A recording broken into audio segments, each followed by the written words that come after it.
Hi everyone and welcome back to the podcast. Before we begin, I just want to share that today's episode may include sensitive topics that could be difficult for some listeners. If anything discussed brings up emotions or affects you in any way, please consider reaching out to a qualified professional or someone you trust for support. Today I'm joined by an incredible guest, an everyday warrior, Trudie Marie. Her story is one of strength, resilience, and perseverance, and I'm truly honoured to have her here to share it with us. So, grab a coffee, get comfy, and let's start.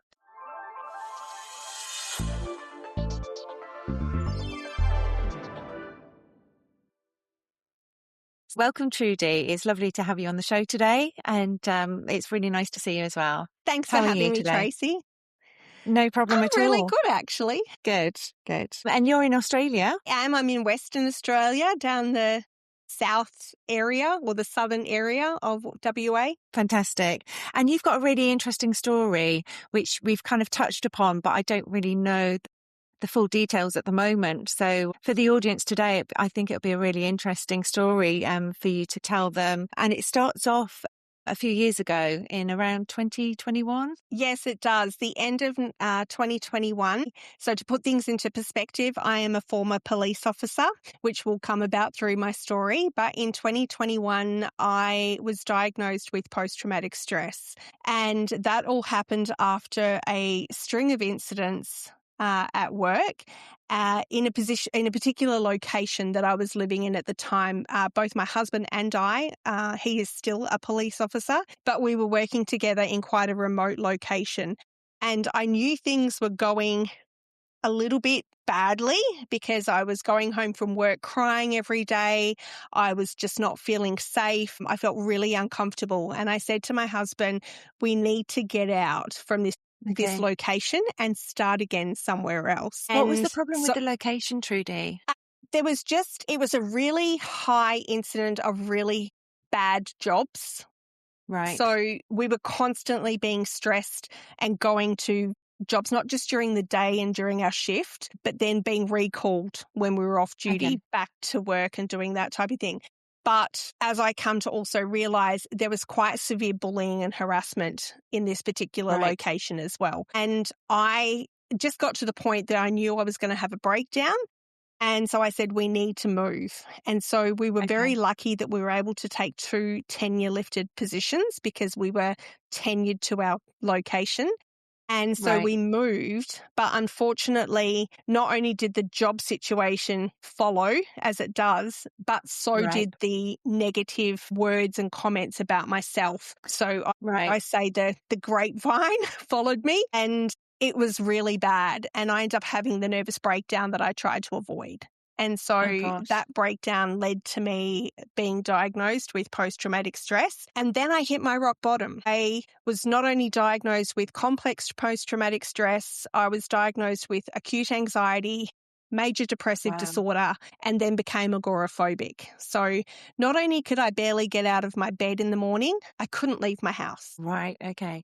So the agoraphobic, that is where you can't leave the house? Yeah. Right, I was too scared to step outside my front door. Wow. And what was running through your mind at that time when you were at home and you couldn't work and you'd been diagnosed with the CPTSD? It was awful. I'm not going to lie. Because we were living remotely still, like in a regional location, I did not have the family and friends around me that I needed. I literally just had my husband. And I couldn't get out of bed. Like I'm a sort of person who is pretty high performing, so I'm always on the go.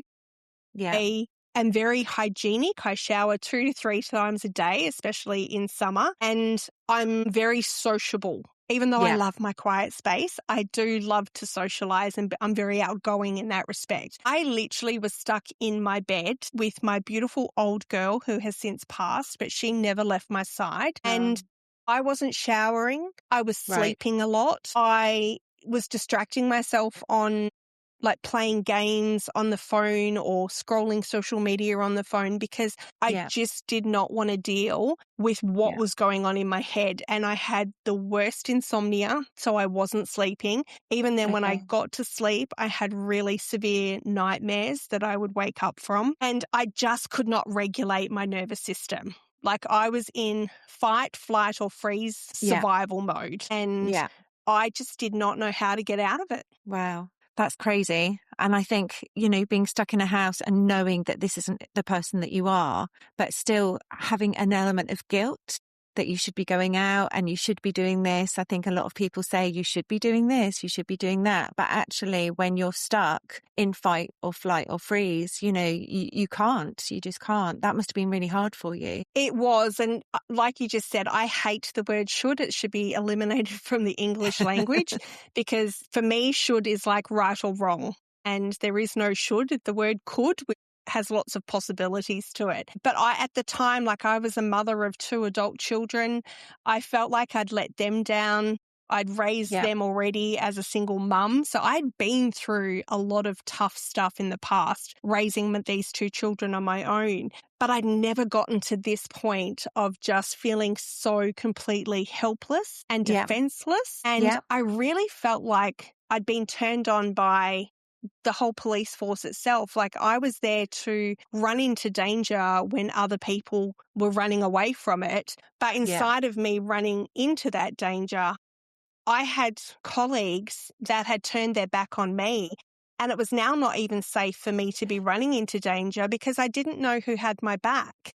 Yeah. And I just didn't trust anybody. And I think that's what brought the agoraphobia on, was that I just didn't trust anybody. I trusted my husband who was with me.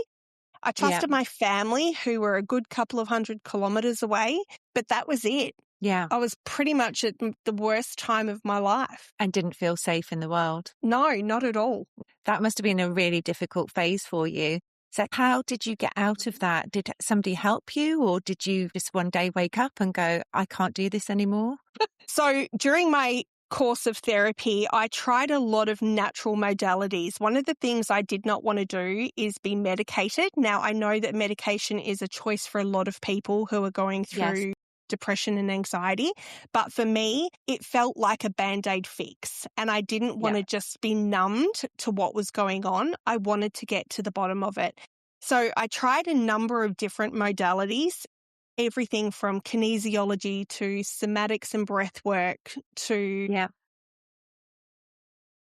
I can't think off the top of my head, but so many different things, but nothing really resonated fully. And it was actually by accident that my husband and I sat down one day to rewatch the movie Wild with Reese Witherspoon, which is the story of Cheryl Strayed hiking the Pacific Crest Trail in America. And I'd watched that movie when it very first came out. It was just a movie at the time, but rewatching it, I said to my husband, she's on a mental health journey. And maybe that is something I can do for myself. And he said, what, go hike the PCT?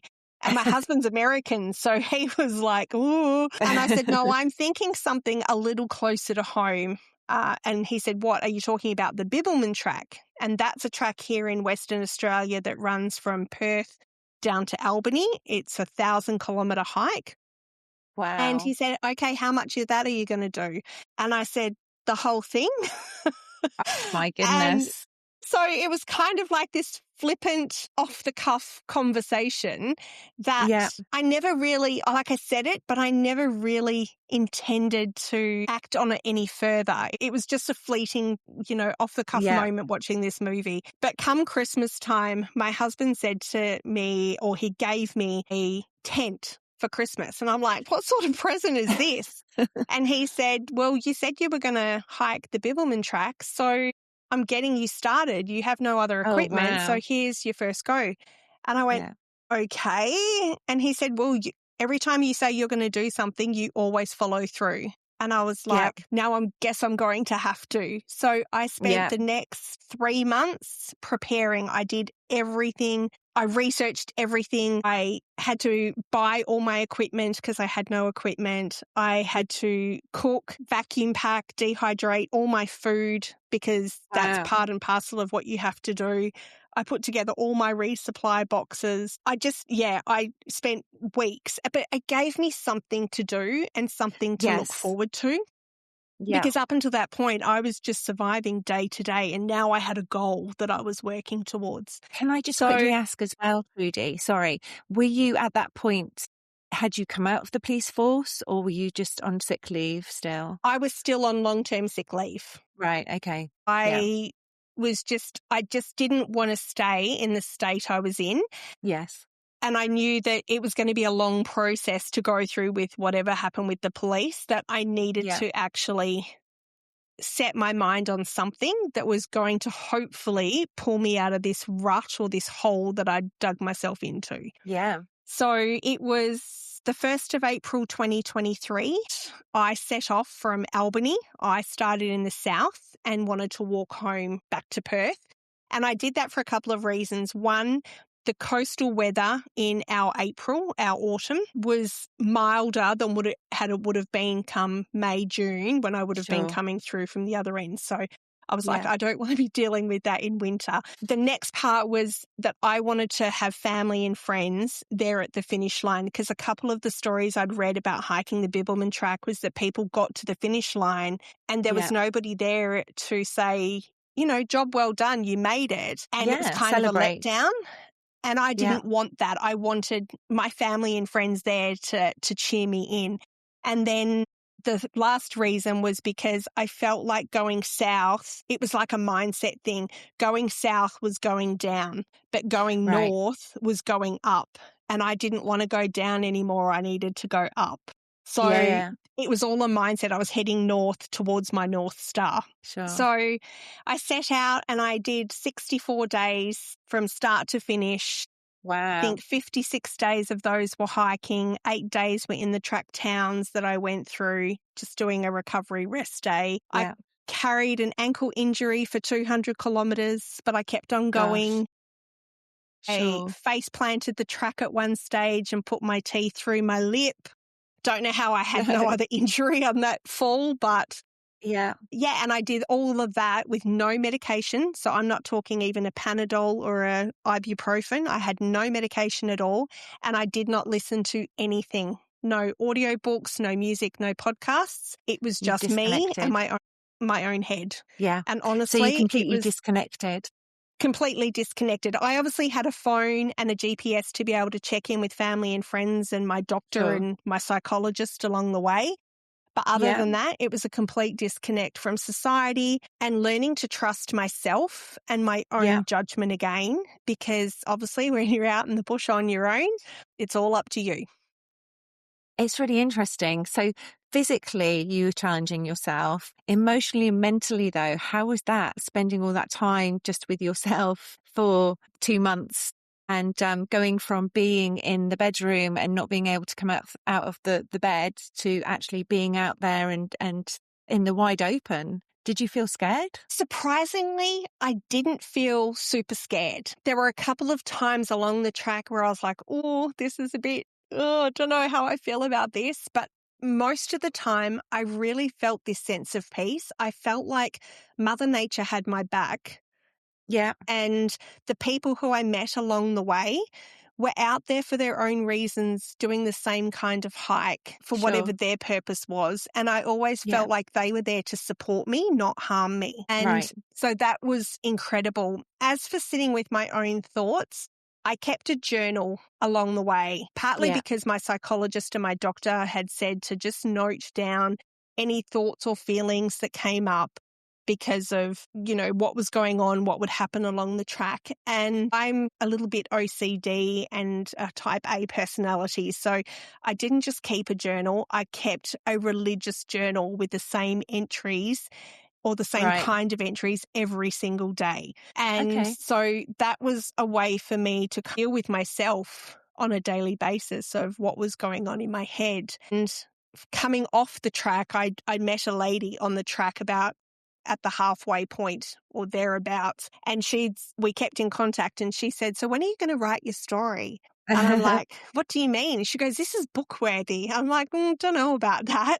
Yeah. But anyway, I did pull out my journals to potentially look at writing a book Yeah. about my experience. And I was like, why am I starting from scratch when I literally have my story written out in front of me? So all I did was redact my journals Yeah. and reword them a little bit for context to a listener or a reader. And I published my book, which is my journey of hiking the Bibbulmun Track, and Yeah.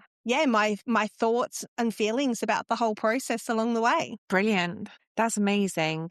And from the start of the journey to the end of the journey, did you see the progression in yourself physically, emotionally, mentally? What was that like for you? Were you fitter? 100%. There's a term that they use when you're hiking long distance, and I'd never done an overnight hike before in my life. I'd never even camped in Wow. my life before doing this experience. So Really? it was a big learning experience, let me tell you.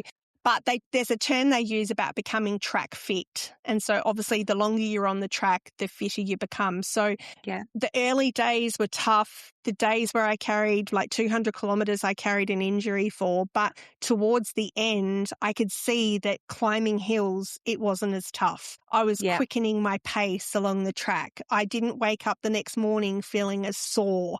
So that Yeah. was incredible, like just the physical fitness.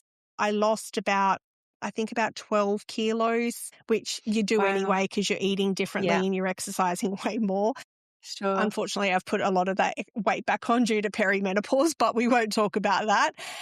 That's But another the episode. mental and emotional side of things, I really became, I suppose, proficient in what I was doing, because when you're hiking, you are literally having to set up your bed every night and then pack it up Yeah. every morning.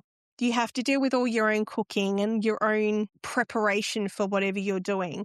You have to Yeah. learn to go without showers and then just relish a shower when you get to a town that you can have Yeah. one. So it's learning to trust yourself, but then just being in nature and being so aware of every single one of your senses, because at Yes. nighttime, you can't see. It's pitch black unless you Wow. put a headlamp on or a torch or something. So you Yeah. can hear everything. When you've got no other audio distractions, you hear everything. You start to see things differently because we're so distracted by everything else going on around us. You would start to see the trees and see the shapes of leaves and see the patterns in nature, and Yeah. just everything was heightened, and that was Yeah. really beautiful to experience that in a completely new way. I just had a new appreciation for the planet on which we walk. And I think that's really poignant, because when you're living your day, and obviously the job that you were doing as well in the police force, you're going at 100 miles an hour, you're not able to stop and just see these things. And I think it's almost like being reborn. It's almost like a childlike wonder, about nature and the seasons and the sky changing, and you become more hypersensitive to the environment that you're in and notice a lot more, which is fantastic. Yeah, it was really beautiful for that. And I think, like you said, you're so hypervigilant and go, go, go being a police officer. You don't have time to stop. That when you do actually stop and slow down and look around, you do get an entirely new perspective and sense of the Yeah. world around you. And I really think I needed that. And yeah, you're right. It was like being reborn. Yeah. Because it's a big trail, and obviously you've overcome a lot of fears. You're overcoming a lot of challenges, like you said, with walking as well, when you've got injuries. It must have been really hard mentally, but just to have that kind of respite with nature. Yeah, and people often laugh because every opportunity I had, I would hug a tree because, there is something magical about just being in nature and connecting with nature. And I also used to ground at the end of every day. So I would get into camp, I would take off my pack, I would set up my bedding, I'd set up my food. and I would take my shoes off and I would go barefoot on the ground. Yeah. And I'd be hobbling around on like rocks and stones and the bare earth and wood chip, and people would be like, Trudie, do you not have camp shoes that you could put on? And I'm like, yeah, I do, but right now I'm grounding. I'm connecting with the earth exactly as we should. There's that word again. Yeah. But just being right there in Mother Nature with like nothing in between me and her, basically. And I feel like that helped me along the way because, like I said, I didn't take any medications. And yes, I walked with this injury, but I felt like the injury was something I had to deal with. It was an ankle injury on my right side, and I'm very much into the metaphysical stuff. So the right side is the masculine. And a lot of masculine energy was what I was dealing with at work. It was a lot of the problems I was dealing with. So I knew that I had to walk through that pain and get over that pain in order to heal. And naturally, once I started working through it, eventually the ankle injury went away. Like 200 kilometres out of 1,000 kilometres is not a lot. It's 20% of the track, but I did the other 80. Yeah, it is a lot for people that haven't done it. It is, but I think I didn't carry that ankle injury the whole time. Now, some people would have come off the track. Some people would have medicated that injury. But for me, I just had to feel it and I had to deal with the trauma it brought up, and then I could move on. And when I moved on and moved through it, the ankle injury disappeared. Funny, so isn't it was part of the healing journey. Yeah, absolutely. And emotionally as well, as you were going through, obviously you were journaling, you were getting your thoughts out. And I think that's a really good modality for people to actually heal as well, is getting your thoughts out onto paper. How did that go for you when you were looking at all of that? When you actually start to be coherent with your thoughts and when you're stuck with your own thoughts for that length of time, you do need to process it and put it into some kind of coherent way. And journaling is perfect for that. And I think it's really great for people to do at any stage. Yes, I kept my journals, but there were also times where I would write stuff down or I'd write a letter to somebody and I'd burn it in the campfire because it was just, I can let this go. I don't need this anymore. And energetically, looking back on my journals and reading them as I was putting it together as a book, it was really quite profound reading some of the things that I went through and some of the things, because you don't realize it at the time. You're like, I've written that out. Okay, that's gone. I don't need to worry about that. But then when you come back to put it into book form, and then again when I actually spoke it out loud because I recorded an audiobook version, even reading some of the stuff, I'm like, really, Trudie? Is that what you went through? So it was very cathartic to do that. And I think in the movie, Reese Witherspoon stands on the edge of the mountain. I think she's just had a massive challenge and she's screaming, and that was a release for her. Was there a moment where you just wanted to scream, or you actually did scream? Oh, there were plenty. Okay. There wasn't just one moment. There were multiples. Yeah. For me, the hardest day was actually day 9 and the day I wanted to quit. And I don't know how many times I swore, how many times I broke down on the middle of the track, that I just wanted to quit and give up. And I really could have. And it was only due to a conversation with a gentleman in camp that night that said to me, you've just done one of your toughest days and tomorrow is going to be equally as tough. But after that, it will get better. I promise you it'll get better. And I had to trust in him that what he was telling me was the truth. And he was right. Yet the next day was tough and I probably screamed and swore just as much.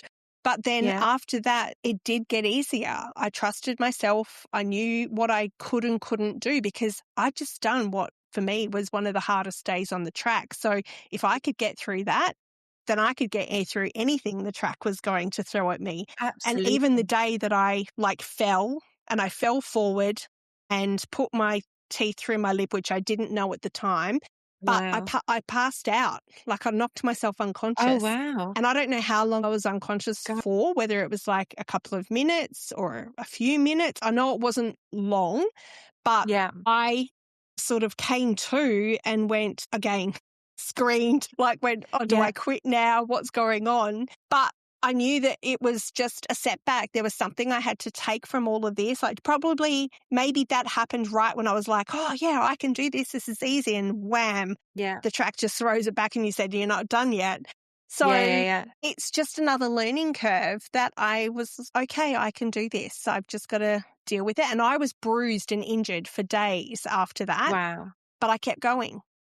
And one of the But things what that was the kept me driving going force? Oh, was sorry. actually there was two things. One, being a Yeah. mother of two children, I Yeah. wanted to prove to my kids that I could do hard things. Yes, Right. I'd already raised them as a single mother, but I wanted to prove, and yes, I'd already been a police officer, but I wanted to prove to them that even at my rock bottom, I could come out of it. And so Yeah. that was my big thing for them. And the second thing was not a huge thing, but when you do the Bibbulmun Track and you do an end to end, whether you finish in Albany or finish in Perth, there is a bell for you to ring. And you can ring Okay. it Yeah. to say, I've Yeah. completed my end to end. And every single day I've visualized ringing that Okay. goddamn bell.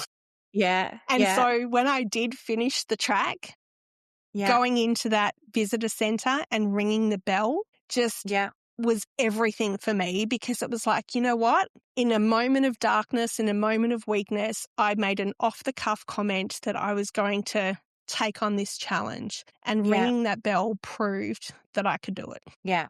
Fantastic. That's amazing. And your family were there at the end as well when you were ringing the bell?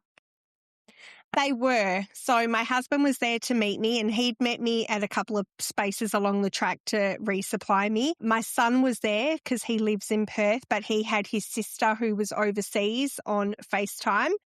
Yeah. My two sisters were there, and they had both my mum and my dad on FaceTime to see me. And I had a couple of Fantastic. friends as well who had come to celebrate me finishing the track. So it was very emotional stepping off the track. Yeah. I actually stepped straight off the track into my son's arms. So, Oh, yeah. amazing. Yeah. I can imagine it being a really emotional moment for you. It was, but it was not emotional in a bad way. It was actually really good emotions, because it was that sense of elation that I'd accomplished something, and that the people who were really important to me were there for me, as they had Yeah. been through the whole entire journey of, like, the whole traumatic stage of going through, you know, the PTS and everything else. But Yeah. they were also there to just support me on what I'd done. Yeah.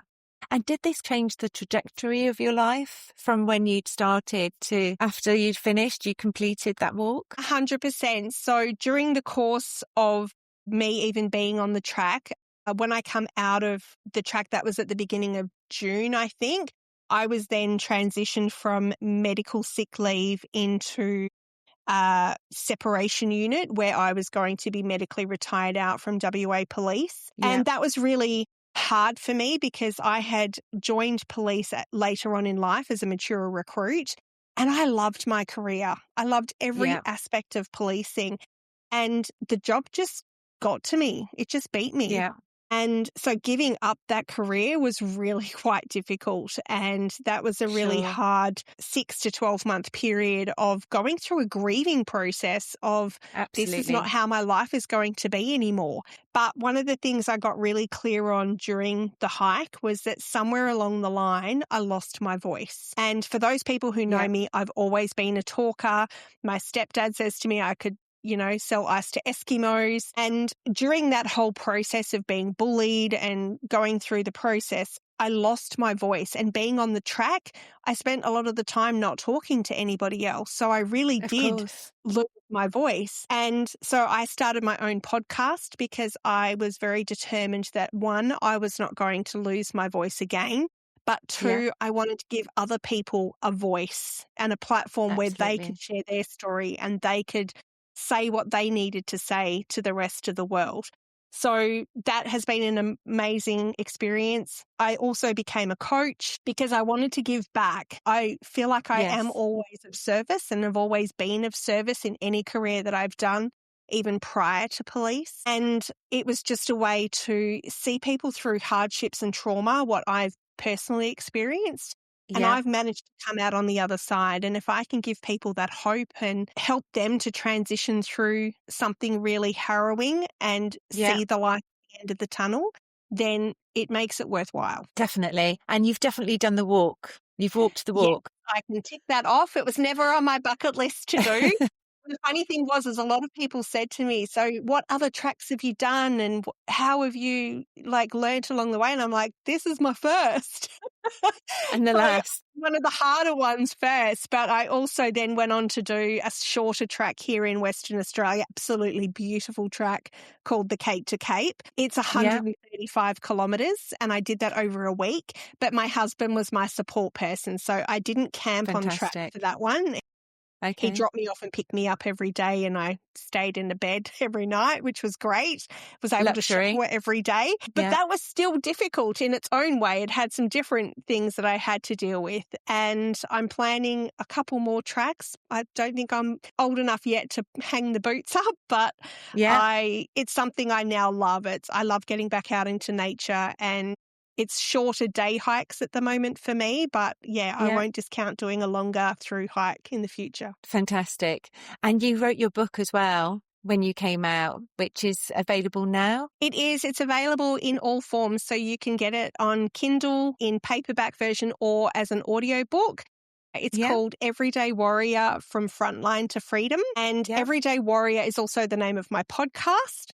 And the reason I used that name is because it was my track name. So when you hike the Bibbulmun Track, you need to put your name into a logbook. It can either be your real name or a track name, as people refer to it. And I chose the track name of Everyday Warrior because Trudie itself means maiden warrior or female warrior. And I just felt like I was an everyday girl that just needed to sort of shit out.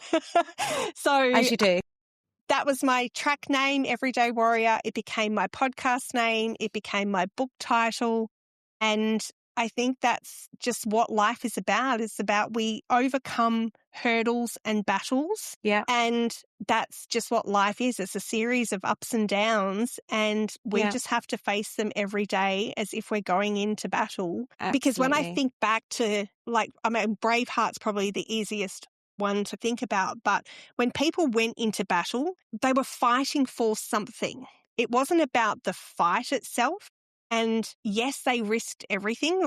They often didn't know whether they'd come out alive, but they did it because that's what it was about. And so for me, that's what epitomizes being an everyday warrior, is that you just go into battle to fight for something. And whether you win or whether you lose, you gave it a red hot crack.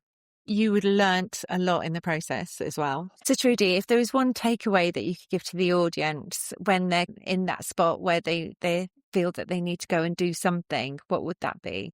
I think for me, it is just to take it one day or one step at a time. That seems to be my motto, because we all think that we can't do hard things. But when you break it down to one step at a time, you can accomplish more than anything. Yeah. Brilliant. No, and that's definitely my motto this year as well, especially with all the tech stuff that's going on. So thank you. And thank you for being a guest today as well. It's been very inspirational and you're an amazing lady.